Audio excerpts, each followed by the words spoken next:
Hai my dearisti, novel Bos Tampan yang Mati Rasa, sekarang part 136. 3, 2, 1. Kita tinggalkan laki-laki yang menolong Amara yang menguping pembicaraan Amara dan Mike si pelindung di rumah sakit. Kita beralih ke tempat lain. Mike si kakak tak berguna menuju tempat Pedro. Setelah dia menelpon Pedro, Pedro meminta Mike bertemu dengannya dan datang ke tempatnya. Tapi Pedro tak mau memberi alamatnya. Mike akan dijemput oleh anak buahnya. Mike jadi sangat kesal karena hal itu. Apalagi Mike dibius dulu di tempat dia dijemput tanpa Mike sadari. Dan saat dia siuman, dia sudah berada di dalam rumah yang tertutup pagar tinggi dan banyak pepohonan. Dulu saat kecil dia sering diajak ke rumah Om Pedro, tapi dia merasa belum pernah ke rumah sekarang ini. Mike sudah siuman, tapi karena dia jengkel, dia pura-pura seperti belum sadar dan ingin melihat reaksi Pedro. Dia merasa dia dibopong ke ruangan besar dan harum. Dia belum sadar? Kalian memberi dia dosis kelewatan? Tanya Pedro marah pada anak buahnya. Maaf bos, karena tak ingin dikenali tadi, saya buru-buru, jadi cairan obatnya kebanyakan. Tapi dia akan segera sadar setelah beberapa jam. Maaf bos, kata anak buah Pedro dengan suara takut. Ya sudah, baringkan dia di sofa situ saja. Jadi saat dia bangun langsung bertemu saya, perintah Pedro. Setelah itu Pedro sibuk kembali, dia menelpon ataupun menerima telepon. Semuanya pembicaraan bisnis. Mike tersenyum tipis, dia merasa senang dan merasa bisa meminta bantuan uang pada Om Pedronya. Karena ternyata Om Pedronya itu punya banyak bisnis terlihat dari komunikasi omnya via telepon tadi. Mike merasa senang dan santai, bahkan dia sempat tertidur.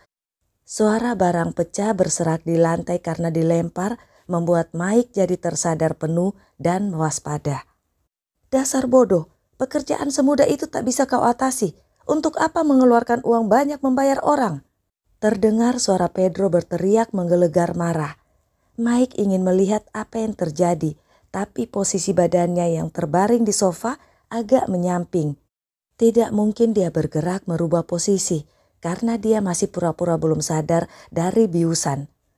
Mike hanya bisa mendengar makian dan teriakan gusar Pedro pada orang yang sepertinya gagal melaksanakan perintah Pedro. Di mana 6 orang itu sekarang? Kenapa kau belum menemukan mereka? Kalau orang-orang itu ditawan dan mereka buka mulut, kau yang akan kuhabisi duluan, teriak Pedro. Tidak akan bos, itu tidak akan terjadi. Sekalipun mereka buka mulut bicara, tapi mereka tak tahu apa-apa. Mereka tak mengenal bos, juga tak pernah bertemu bos, bahkan tak tahu nama bos. Mereka hanya menerima perintah via telepon dan pembayaran cash via kurir. Tak ada bukti sedikit pun yang bisa menunjuk dan mengarah pada bos. Pokoknya aman bos, saya jamin, kata laki-laki anak buah Pedro yang berlutut di lantai di antara pecahan beling lemparan Pedro tadi. Lututnya terasa perih dan ada darah mengucur pelan karena tertancap beling saat dia berlutut tadi. Terasa sangat sakit, tapi laki-laki itu menahannya, tak ingin membuat bos Pedro tambah marah. Penjelasan anak buah itu masuk akal dan lumayan membuat emosi Pedro turun. Siapa yang menemukan lokasi itu? Siapa yang menawan mereka? Tanya Pedro muram. Sepertinya VIP langsung bos, menyamar dan membabat semua orang-orang kita di lokasi. Jawab si anak buah menunduk tak berani menatap langsung ke Pedro.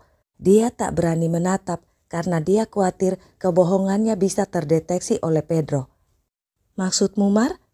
Jadi dia yang langsung menemukan anaknya dan mengalahkan 6 orang itu? Tanya Pedro yang langsung membuat Mike hampir berdiri terkejut. Tadi Om Pedro menyebut Mark.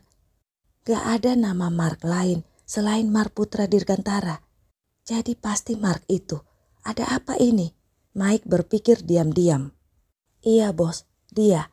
Ada 2 orang kita jadi saksi mata yang melihat langsung. Tapi mereka hanya bisa bersembunyi, tak berani membantu karena sudah pasti akan dibekuk juga. Dan supaya mereka bisa menyampaikan kejadian itu pada kita. Jawab si anak buah tetap menunduk sambil menahan napas. Sekali lagi dia sangat khawatir Pedro mendeteksi kebohongannya. Ya, dia berbohong. Tak ada saksi mata atau siapapun yang mengetahui kejadian yang sebenarnya. Yang pasti tawanan mereka lolos dan 6 orang mereka malah berbalik ditawan.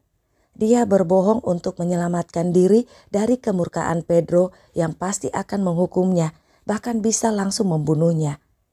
Pedro hanya terdiam berpikir, jadi Mark ternyata setangguh itu. Dia benar-benar sudah bangkit dari kematian dan menjadi hantu gentayangan untuk membalas dendam. Batin Pedro agak merinding. Anaknya yang kita sandra, Amara, kau tahu kabar tentang dia? Pertanyaan Pedro itu membuat Mike seperti disambar petir dan hatinya dihunus ribuan pedang. Amara, Om Pedro yang menculiknya? Kenapa? Kok Om Pedro bisa melakukan hal jahat itu pada Mark? Apa Mark tahu? Mike merinding menahan tubuhnya supaya tidak gemetar. Mike benar-benar tak menyangka.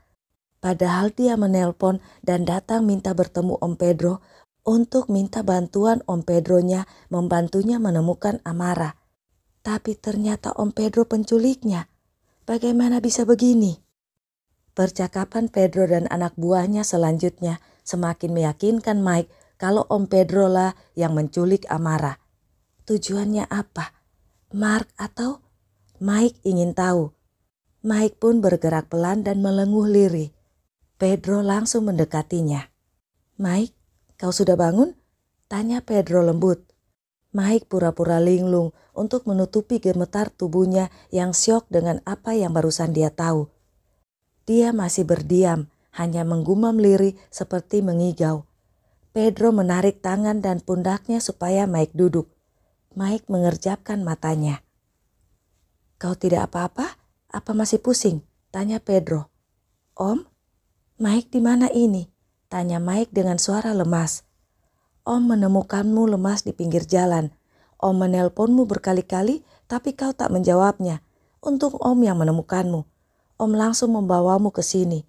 Di sini ada perawat. Tapi kata perawat kau tidak apa-apa, hanya lemas. Benar kau tak apa? Tanya Pedro lagi. Aku pingsan dan Om Pedro yang menemukanku, kata Mike membatin dengan hati dingin. Jelas-jelas Mike tahu dia dibius dan bukan Pedro yang membawanya ke sini. Om Pedro jelas-jelas membohonginya. Oh, lemas. Mungkin karena Mike belum makan, Om. Mike sengaja tak makan dan menahan lapar, Om, karena pasti Om Pedro akan mengajak Mike makan enak. Hehehe, ujar Mike cengingisan palsu. Kau itu, lapar ya makan saja. Nanti kan tetap Om ajak makan juga. Dasar, masih saja bodoh. Sungut Pedro mengacak rambut Mike dan berdiri. Om, Mike memanggil. Kau minum air putih dulu supaya tidak lemas. Kita akan makan enak di restoran mewah sesuai keinginanmu, kata Pedro bersiap-siap. Om, Mike merasa lemas. Sepertinya belakangan ini Mike kelelahan. Apa bisa Om pesan saja makanannya dan kita makan di sini, kata Mike bernegosiasi. Kalau mereka makan di luar, maka tak akan ada lagi kesempatan Mike memasuki rumah Om Pedro ini. Jadi kalau bisa selama mungkin ada di rumah ini, itu akan lebih baik. Dengan begitu, mungkin Mike bisa menemukan bukti atau hal-hal lain lagi sebagai petunjuk untuk menemukan Amara. Bagaimanapun, anak Mark itu diculik karena dia dan Mona.